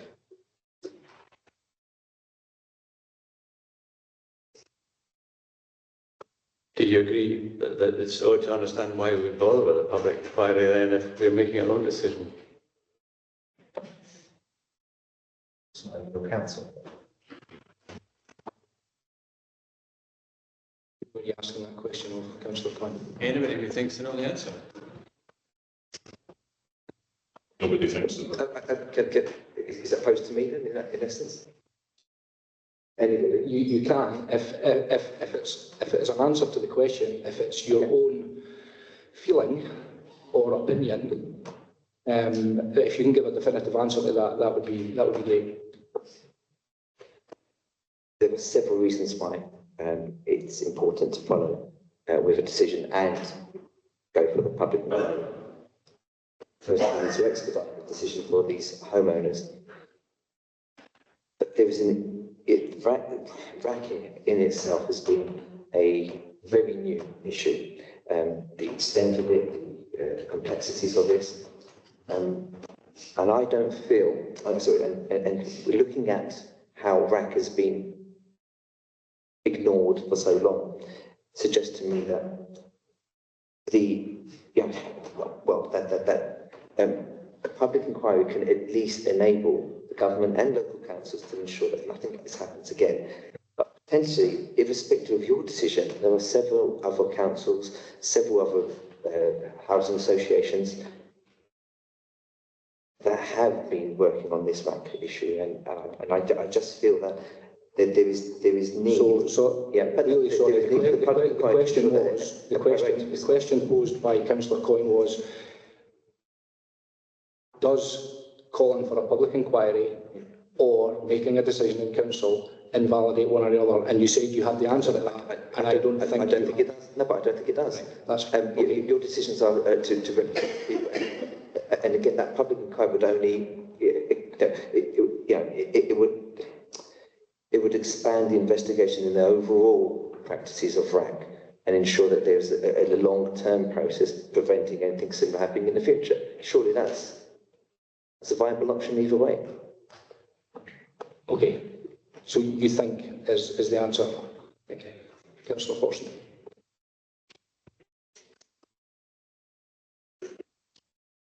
Thanks. I guess for me, the public inquiry issue is quite interesting because it would all be, whether I would support a public inquiry or not would be dependent on the terms of the public inquiry, and that's, kind of not set, because we've got the danger here that we could be asking the government for a public inquiry into decisions that we've not yet taken that we could take and could potentially be criticised by a public inquiry. So I just kind of wonder whether that's possible, and it's back to the question that Councillor Coyne kind of put out. A public inquiry should inform a decision-making process, and it would be not while the decision-making process is still ongoing. It kind of contradicts itself. Yes, and there's also the caveat which I think Mr. Chowdhury had stretched a bit into, the fact that the terms of the public inquiry are obviously crucial, and you might not necessarily want it to be limited just to necessarily this issue in terms of RAC, although that's what the petition is calling for, because of course we've discussed here in terms of the process involved in right to buy sales, communal repairs, and whether there's anything else potentially. Obviously there's a cladding issue which has been discussed at Parliament as well. So the terms of the public inquiry would obviously be critical in terms of as to whether it would find itself supported. Okay, thanks. If there's no further questions on point 3, so point 4 is asking for the Council to actively and more visibly lobby the Scottish Government for the establishment of a National Financial Support Fund for homeowners. If I may, I'll ask first. So can I ask the officers what has been done and so far, what lobbying and what have you posed to both Scottish and national government and the UK national government, please? Thank you, Chair. In terms of this particular point, officers have made representation to their national counterparts in government in terms of seeking support for RAC affected owners and residents to explore what avenues have been put in place. To date, we are not being informed of any scheme being put in place. We know that there has also been representation at COSLA leaders. In fact, our own leader has jointly put forward a motion at COSLA calling for a national scheme and also for Scottish Government to work with UK Government to progress this. In that sense, we continue to make representation around about this area and support. We do recognise that in terms of particularly homeowners, the impact of RAC has been significant and the financial burden that is placed on homeowners as part of that. So we have made representation as officers, and our leader has also made representation at COSLA. Thank you, Chair. Okay, Councillor Quinn and then Councillor Forson. Thanks. I was going to hear something very similar, but I guess just kind of one point of that, maybe we could clarify a little bit for us, is have we received any funds at all from any government to help with this, or is there anything being announced that we are likely to benefit from in order to kind of help or to distribute in any way? No to both questions. Thank you. Councillor Forson. Yeah, I mean, I was just going to say, you know, I did second a motion at COSLA. Councillor Allard from Aberdeenshire proposed it, and I'd seconded it, and COSLA has jointly, you know, kind of lobbied the Scottish Government for, and the UK Government actually, for a fund to be set up. So therefore, because the overall body for councils, the joint lobbying body for all 32 councils has agreed this and approved it, I'm not sure that an individual lobbying approach from an individual local authority would have any more impact, because we've already done it through COSLA. But I also know that both myself and Councillor McTaggart have met with the Minister for Housing, and we raised the issue of RAC directly with him and the need for a kind of a fund to help support it. Unfortunately, as sometimes, well, it's usually the case in local authorities, we're stuck because the Scottish Government is saying, well, we're lobbying the UK Government for it, and the UK Government are saying, well, it's not really our issue, and pushing it back on. So I think that we have done what we can do as a council. I mean, personally, I've got no problem with, you know, kind of writing again to both governments to say we think that should be the case. I'm not quite sure really what more that we can be doing in that case, though. Councillor Quinn. Yeah, my understanding is that the 3.4 billion was actually for school properties nationally up and down. I don't think it covered any residential, but I'm just wondering if that money is available and has not been spent on school properties. Is there a case for arguing with the national government that some of it could be diverted to private residential or local authority residential? I think the reference, and perhaps the petition, this paragraph perhaps never went far enough in relation to the 3.4 billion, but I think you are correct in terms of your analysis there, that the question would become around the Barnett consequential. So, for example, if there was money being spent in England on public buildings, schools, hospitals, etc., has that money via Barnett consequentials transferred to the Scottish Government? And therefore, what's then happened? Yes, can we find out what's happened to it? Possibly, yeah. That Councillor Forson could potentially write that to the Minister to ask, has Barnett consequentials been received in relation to this matter?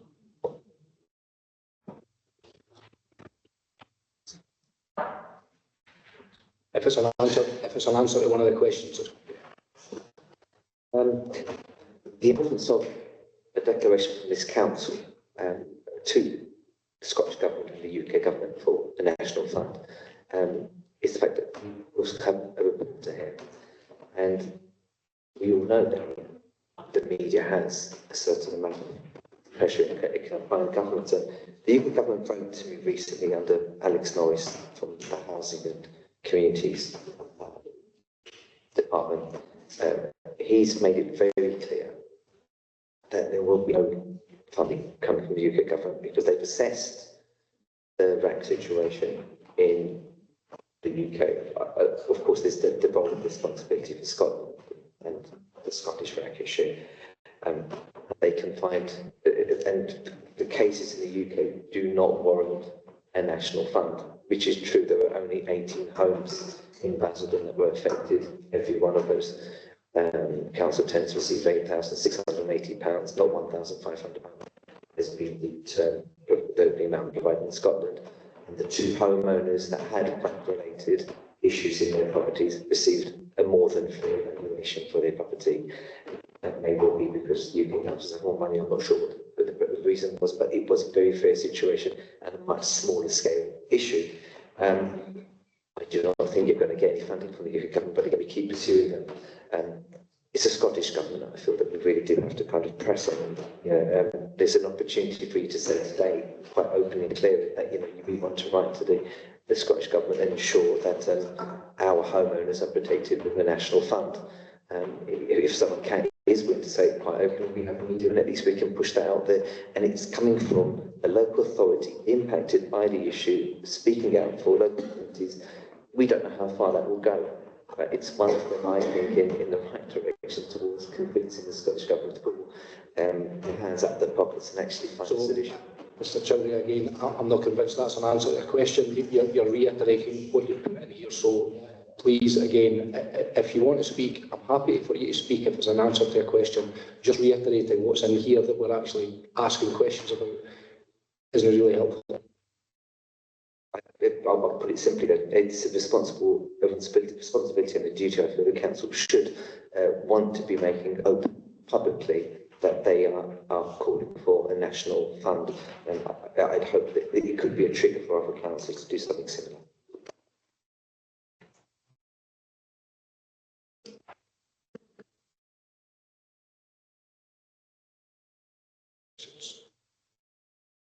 So we have now gone through the 4 points that we agreed at the start. We'll go through them one by one and ask questions. We are now into debate. Does anybody wish to debate?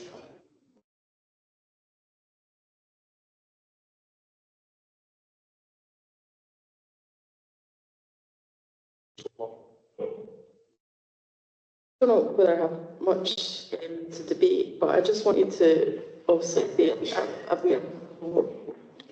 sorry, I've got a cold. I don't know if that's what's making this sound a bit weird. I've met with some of the homeowners. I was at a Tenants and Residents Federation meeting, and I've met some of you at the Community Council meeting, and I really do feel for the situation you found yourselves in, because I don't think I could sleep if I was going through summer. So I just wanted to have that kind of on record that I do really feel for you in the situation that you're in. It's such a difficult situation, and I think that's in regards to that's why a lot of the questions that we've asked and we have asked throughout since it's happened, because it's obviously not a situation with any of us have ever kind of come across before or ever wanted to. So I just wanted to kind of put that on record. Yeah.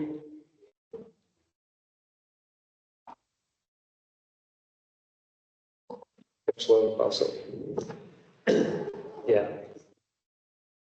I was hoping we would debate each of the 4 petition points in turn. So in relation to valuation, I don't actually think getting a pre-valuation is going to help the debate a great deal, but the spirit of the motion is about how you get fairness and how you identify any sort of loss. So I do think there is a need to establish the valuation of the properties as they are now post-RAC, and indeed establish in a kind of open book way what each of the homeowners actually paid for their property, because that's going to be very much an individual case, and it's probably absolutely certain that those homeowners who bought their homes most recently took out a mortgage are going to be at the most disadvantaged.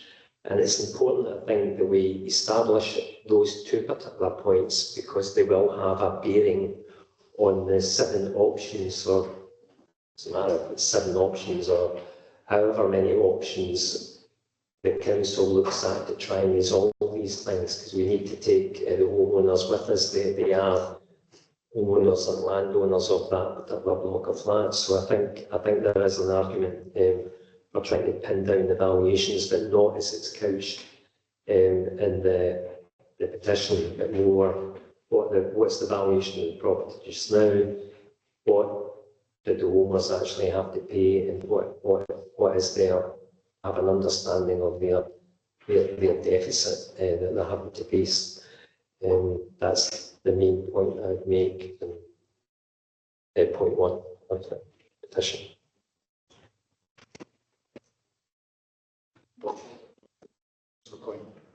Thanks. Yeah, sticking with point 1, I think it's important to have as informed a discussion as possible, and we should look at taking a number of valuations if they will contribute to the decision-making process and debate in the future when we decide what route is most viable for resolving the situation. So I think we should establish evaluations, but I don't think we can adopt any single valuation at this point. I don't think we've got enough information or enough clarity on liability, etc., to do that. But it would be good to have that information, and we should perhaps spend a little bit of time and money perhaps in establishing these valuations to inform the discussion. Councillor Forster. Yeah, I have to agree with what Councillor Coyne said there. It's very difficult to reach a viewpoint on this one without all the other information. And indeed, whether the repair of the buildings is actually viable as well, and how that comes down in the cost of everything.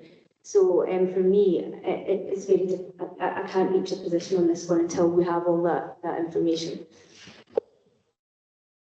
Councillor Law. That then would have to come into position as to how that valuation would go ahead, because as previously said, that sometimes the valuation, if it's a private owner, they would have to give permission if it was the council that was seeking that, or would the private owners want to do it themselves because they would want to instruct the person that's doing it rather than the council? Because I know that as all this work that has been done, it's always been the council where private owners can get any of the valuations in the structure, whatever they want. So I think that would have to be an agreement as well. And I think it would have to be an agreement that all the private owners, if they decided they were going to do their own valuation, then I think it would have to be that way rather than, or the council do it all. So I don't think you could have a couple of private owners doing their own and some other ones getting it done via the council. I think that would have to be an agreement discussion between the council and the private owners as to how that would kind of get carried forward. I don't know if anybody kind of has an opinion on that. Can I come back on that? Councillor Coyne. Yeah, I hear what you're saying, but it might be beneficially, it might be better financially to actually for the council to attempt to purchase en bloc a valuation of everything and do a deal with an agency, whatever it was, to try and get the cost per unit down. And it may well be that an individual house owner may want to do their own, in which case that's fine. You take that bit out and insert that into the whole valuation bundle. But it might be better, I would hope it would be better to try and do a deal with some agency to try and get the cost per unit down. Councillor Forster. I agree with that, but then there would have to be some sort of agreement reached that everyone would agree that the outcome of the survey was the end point. Otherwise, if it didn't go in a particular way, there could be we don't agree with that survey. We think you're, kind of trying to bring, kind of the cost or the price down, etc. So there's a lot to kind of work out there. It would probably make more sense to get a joint survey done, but unless there was agreement from all the property owners that they would abide by the results of that survey, then it would be quite pointless. Sure.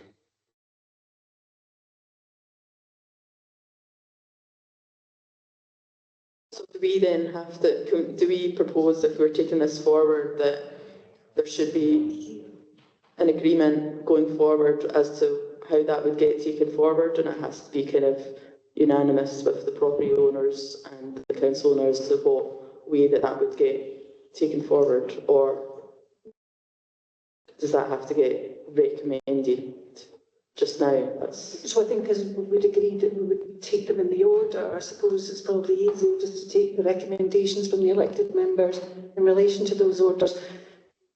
I think what I'm hearing is going to be really difficult to get those valuations because it's dependent upon a number of things, But I wonder whether or not, I don't want to put words into elected members' mouths, and maybe something that you can decide. I wondered whether the recommendation to council is around the establishment of a mechanism for valuations, but that would form part of the report that comes to council in relation to the RAC that is being proposed by the police service. It's a tricky one, either that or it's dismissed. It's not something that we can, or say royal we, but elected members can take forward. But I don't want to put words in your mouth. Is that where you're going with it, or is it something else? Sorry. I kind of feel what we're trying to say is that the council, the committee feels that we should seek a universally accepted solution for valuing all the properties at these various levels, which is, pre-RAC, post-RAC, and current value, whatever set of levels we want. We should seek agreement from all the stakeholders to go forward with a valuation method and establish that as a firm point in the negotiations going forward, to give us a bit of ground to work from. That's just add in, because I was thinking,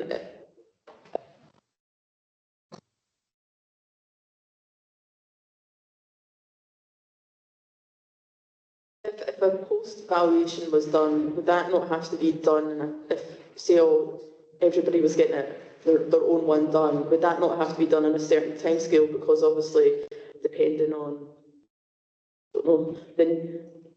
the world financial situation, we could have a property crash, somebody could get it done this week and then next month if somebody else is done, and then there could be a property crash and that could affect it all. So I'm thinking, would there have to be a kind of caveat if those valuations were getting done, they all have to be done within a certain time scale, so that they aren't spread out over months. Does that make sense? Yeah, I think it does.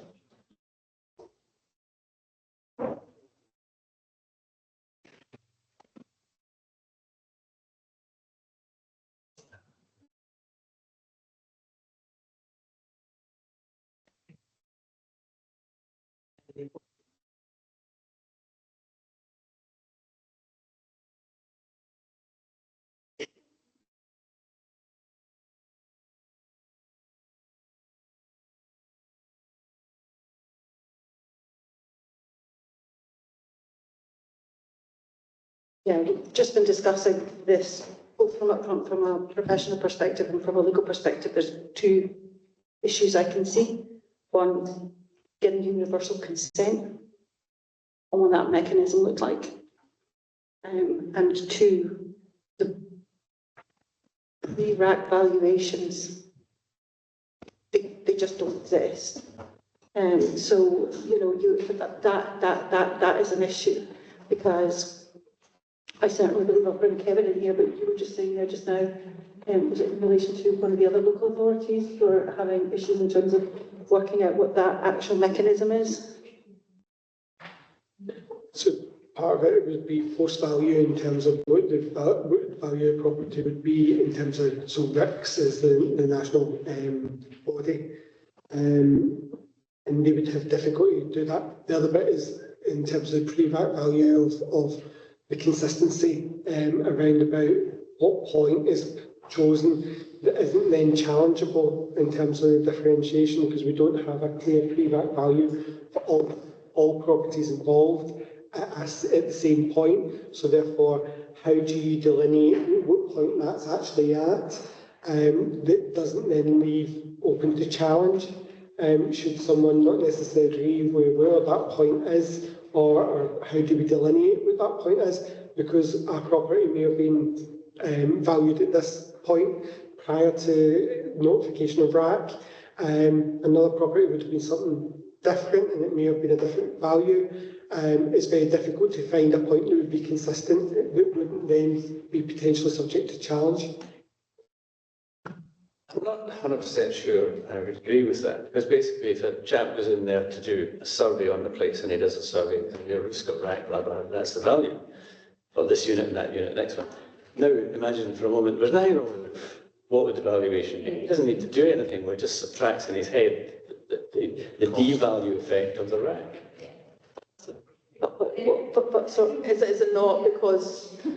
Is it not because, like, where do we take it? Like, obviously, these blocks have been decanted, and then if we're going forward on the ones that haven't been decanted yet, where would you take the valuation for those ones? Is that kind of where we're...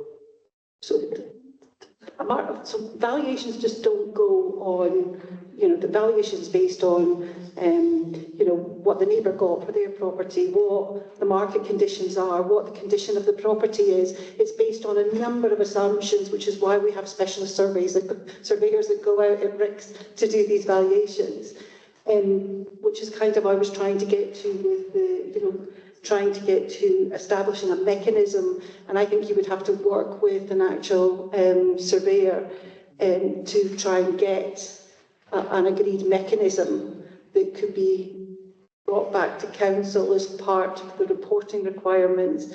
Or the other alternative is that you can instruct officers here to provide a report to the Petitions Committee on this aspect of the valuations, because it is a complex situation that would then maybe allow for them to review and provide that recommendation to council. I mean, that might help, and we would be happy to share once the recommendation has been decided with the group. Sorry, council. I'm just, so I actually understand all of that. I'm just conscious of timescales. So, as we've heard already, this has already been going on for quite some time. I'm just conscious that if the first step is a mechanism to make it happen, so we've got to go and look at what that mechanism is, and then we've got to bring back that and agree that, and then we have to put that mechanism in place, and then we have to agree what comes back for that. I'm just really conscious of the timescales for the people involved, while completely understanding where you're going with that. I just wonder if there's something. I mean, my simple brain goes with where Dennis was going with that, to be honest. It should be, it feels like it could be simpler than what we're talking about. Yeah, I would say that maybe what we want to do is stick a bit at the front of what I said earlier, saying that the officers carry out a feasibility study with the local agencies and find out, can we achieve this objective, which is to have the properties valued? Well, figures. Can that be done? Because if it can't be done, we need to come back to the drawing board. If it can be done, let's get on with it.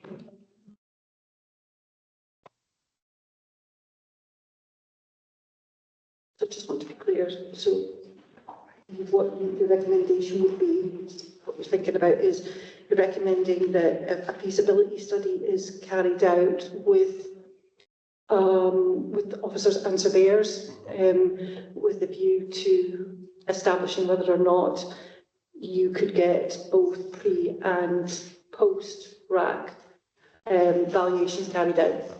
Can we call it the valuation as is and the valuation if the problem didn't exist? So we're not really saying pre, because we're not picking a point in time, we're saying today. That's right. As it is now with the RAC, and as it would be if the RAC was corrected now. And that way we don't have to pick a point in time, the point in time is now. So, The point of time now. yeah. So then that, because like you were saying, that solves that whole problem about, when and arguing about, is it this point in time, is it this point in time? Because it should be easy, they should be able to discount, or value it as if it didn't have RAC now. Yeah. And everything was the same with the property. I'm sure any good surveyor could do that. hopefully.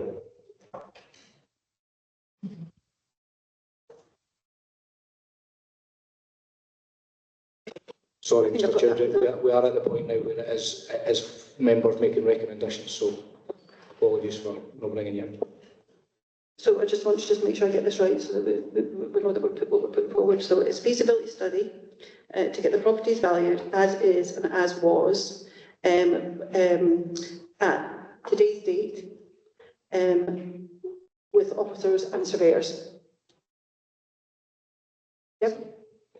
Can I just add my point? I think it's pretty fundamental that we have the actual valuation that property owners paid for it. I think it's been very optimistic saying, you know, we've got a pre-rack value, but the reality is that gets all swept aside when we look at the actual practical options in terms of how we're redeveloping that site. In other words, we'll have opportunity costs. So it's maybe a nice academic exercise to do, but realistically, are we as a council going to compensate the pre-rack values? Because that's just going to add to the development costs. I'm sorry for being so brutal about it, but I think that's the position that we're in. I don't have any problem with pitching at that, but I think when it all boils down to your options in the future, you've got to deal with the practicalities of the value of the land at the moment and what people have actually had to pay. So there will be people listening out there, and that this petition is primarily about fairness between owners and potential compensation. And therefore, I think we need a true picture of what that might look like to see if we can accommodate that within which option we're taking forward in terms of the redevelopment. That's one person. I suppose, can I come, okay, if I come back on that one, I suppose we don't know whether there is going to be any redevelopment at the moment. So, because no option has been put forward to council in relation to the proposals, those kind of 7 options, I think that's why I was just kind of concentrating on the mechanism in terms of the actual petition. Sorry. Yeah, I was going to say, from my perspective, it's important to get the different figures so that when the options are brought forward, you've got a full picture of what the costs are going to be, what the impacts are going to be to allow you to make that full decision. So I couldn't agree to something just now that would potentially cost the council £1 million because we don't have £1 million. But if it was a much smaller figure, that would then get weighed up and taken into consideration there. So having all the information in relation to the surveys would allow us to make an informed decision about whether you would be looking at a pre-rack value, a post-rack value, whether there has to be a mechanism put in place for the price that someone paid when they bought their property compared to what it's kind of worth just now. So there's a whole host of things in there that to allow me personally to make that fuller decision needs to be presented. And again, we're still not discounting the whole idea of repairing the properties, and that will have to be taken into consideration there along with that. That's my personal perspective. Logically, what someone paid for the property is utterly irrelevant, because if they were selling it now, it's got nothing to do with what they paid for it. So its value today is what somebody would give them for it. And that's the only valuation that matters. What are you losing? If you walk away from this property, how much are you giving up? It doesn't matter what you paid for it. So I don't take that. I wouldn't take that into consideration for this part of the exercise anyway. I mean that's a consequential thing. If someone says, well, it's all very well that, but I've lost X. Well, that's something that needs to be debated separately. But we need a general case, I think, and if we have fluctuations up and down because of individual circumstances, it's just going to become a minefield. Okay, so I'll let Lee come up with the formal word, but I think what I'm hearing here is we are in agreement that we need to get a mechanism in place that gives us, as Councillor Forson has stated, all of the variables to make an informed decision when it comes back to council. What are the variables? That's what we've talked about, is the valuation now with RAC, the valuation, what the valuation would be now if RAC wasn't within the property. Yeah, can I just say though, yes, I agree with that, yes. I also agree with Councillor Quinn. I think the price people pay is irrelevant. You know, if I buy a property for 10,000, you buy pay 50,000. Doesn't, and they're identical, but they're now both worth 100,000. It matters what they're worth now. It doesn't matter what they pay for them. So I don't think that's relevant to the discussion here at all. But yes, absolutely. I think we need to have the value, like I said earlier, as it is in the condition it's in now, and as it is if it didn't have the rack and it was corrected. We did works on it to fix that. I wonder whether the answer to it all is that it's the surveyor's bit based on the RIC requirements. So they've got a standard in which they deal with valuations, and that will deal with the as is, as is, and what we see. And they've got all their usual kind of requirements like we all do. You know, they're the governing body. It would make sense that you would follow the RIC rules in relation to that.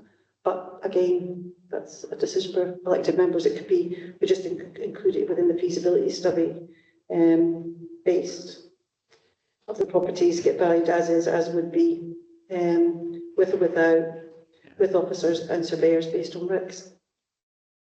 This would probably be outside the standards. I just felt I had to say.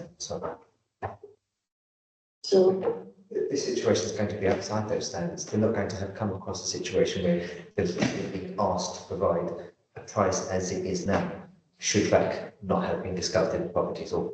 surveyors will, I suspect surveyors will be able to deal with that. I have no worry about that. Yeah. Imagine there's a house next door that doesn't have a rack, that's identical. Yeah. I don't think it's that hard.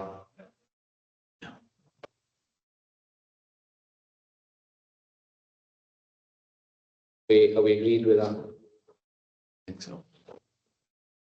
Is that taken into account whether the private owners agree who actually carries out that survey?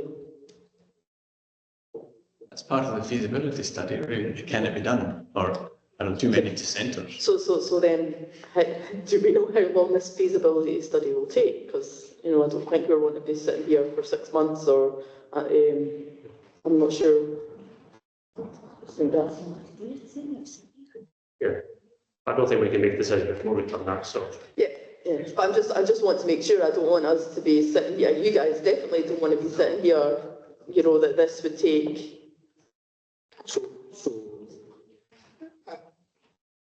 Kevin just whispered, the officers will work as quickly as they possibly can. I think it comes back to, if there are 50 different owners, do the 50 different owners all want their own surveyor in, or would they be happy to go with a surveyor doing the entirety of the buildings?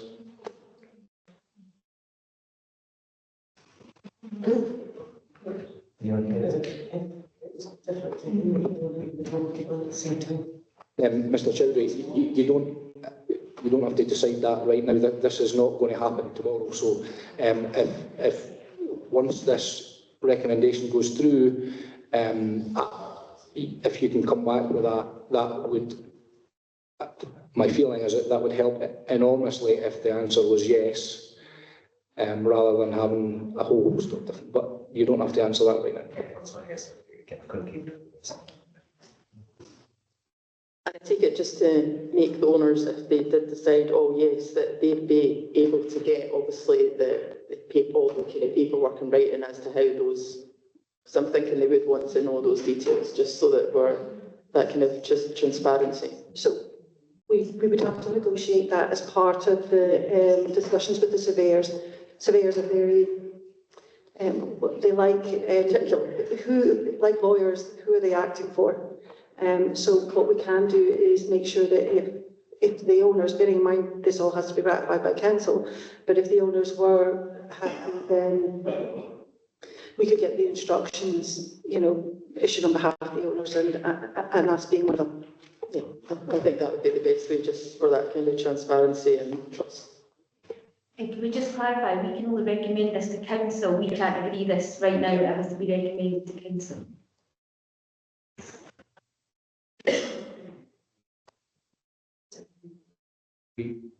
We are all in agreement now, yeah? Yes.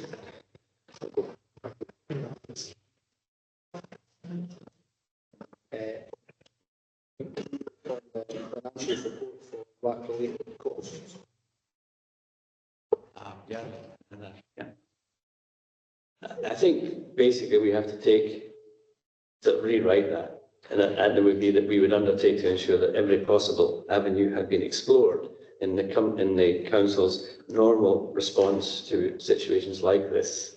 That every one of them had been invoked. We can't do anything else that might prejudice our independence, if you like, our liability status. So it has to be existing mechanisms in the council. We just explore that every possible avenue has been explored to try and assuage some of the problems.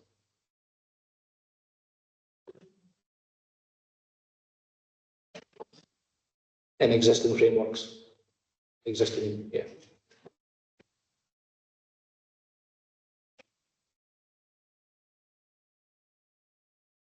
Donald, do you sound like to say, I know you have.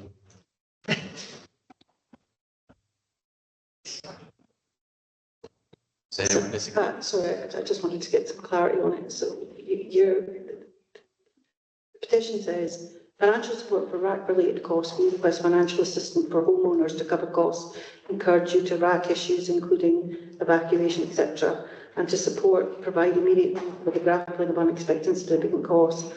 And the recommendation is to explore all avenues within existing framework to provide for support. Yeah, I guess, and that might include third sector, invoking externals. Could we widen it as well, so rather than just financial, but just and otherwise as well, any other welfare benefits, yeah, to make sure that we're providing everything. Sectors.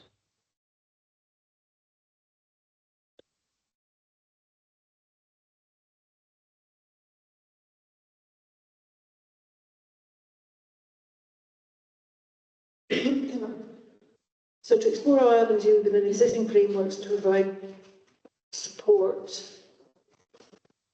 I say support, in whatever form that takes. Yeah. And in all formats.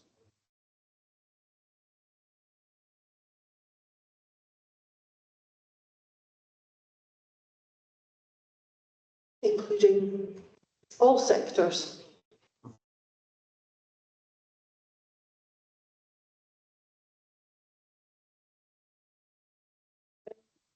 Everybody happy with that? Okay.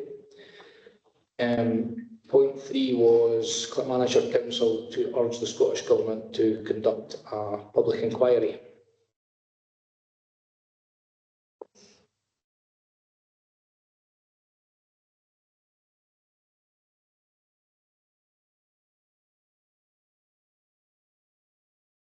For me, a public inquiry is usually carried out after a matter has concluded. And my difficulty is that with this one is we are still kind of, ongoing and taking decisions. So a public inquiry, it would be difficult to set up, I think, this wouldn't be me, what I mean, but from my own view is it would be difficult to know what the terms of a public inquiry we were calling on the Scottish Government to set up. The parameters of that, because we don't yet know what the parameters of that would be. In every single area, I can see the need for. It comes back to my point that there should be an agreed position across the whole of Scotland for this, rather than individual councils having to take things off piecemeal. So I personally don't know that it would achieve anything, because we don't know the terms of that public inquiry, and we're in danger of asking it to look into decisions that we've not yet made and be criticised for decisions that are not yet made, if you know what I mean. Yes, sorry, I agree with that. I think a public inquiry may well happen, but in the future, once everything's done, dusted, settled, I don't see what the benefit of a public inquiry being kicked off now would, and it could be that we end up with a conflict of interest. We do something, or another council does something that the public inquiry actually finds at the end of the day was wrong and should have been done. So I struggle with point 3. It almost needs to come after point 4 sequentially, on a timeline. Maybe one afterwards Yeah. in the future. So what you can do is, for point 3, is just say that in the recommendation does not merit further inquiry. Can we say right now? At this time? Yeah. Not say we won't support one in the future, potentially, or we won't kind of ask for one, but I think right now, we're all the same kind of mind, I think. Okay. I was just going to add that I think it's more there needs to be the public inquiry needs to be into the right to buy, because I don't think that the way that the UK government ran that, and obviously that needs looked into itself. So I think in future, in regards, it would have to be a bigger inquiry in regards to the right to buy and the subsequent, obviously, RAC inquiry as well. I would have to take issue with the idea of examining our colonial history, as it were. But what will it change? If we discover mistakes were made at that time, what will that change? I don't think it'll change anything, basically, because we have a situation in front of us now. We should only be examining and studying the things that we can change. Otherwise, we're spending money on almost a vanity project or an unvanity project. But we can agree that right now we don't think it's a recommendation we want to make to council. Yeah. Yeah. So. So in terms of the public inquiry, I'm going to be slotted in there as a recommendation does not merit further inquiry at this time. Yep. Okay, point 4 was advocate for a national finance support fund and do more open and obvious lobbying of Scottish and UK governments. Yeah, I've got no problem with that at all. I mean, I think, as I've said, as the leader of this council, I seconded the motion that calls calling exactly for that. Unfortunately, we're not in control of what the press decides to cover or doesn't decide to cover in relation to these issues. So I've got no problem with that. I've said before, we have kind of lobbied ministers directly for it, but if that means that we as a council or we are recommending to council that we write again to both governments lobbying for a national support fund, I'm fine with that. Yeah, I'd go on that. So pretty much the recommendation as is within the clause. Add in UK government, it just says Scottish government. Yeah. So we'll just add in the words UK government within that.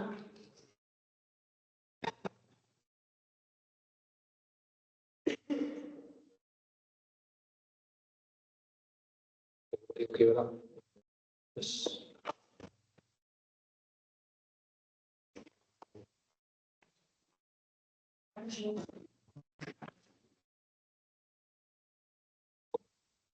So those are the recommendations that we'll take forward to council, and as such, those recommendations we agreed unanimously, apart from point 3, to take forward.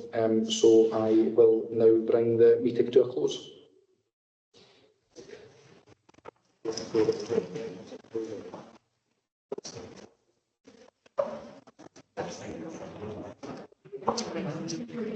Thank you.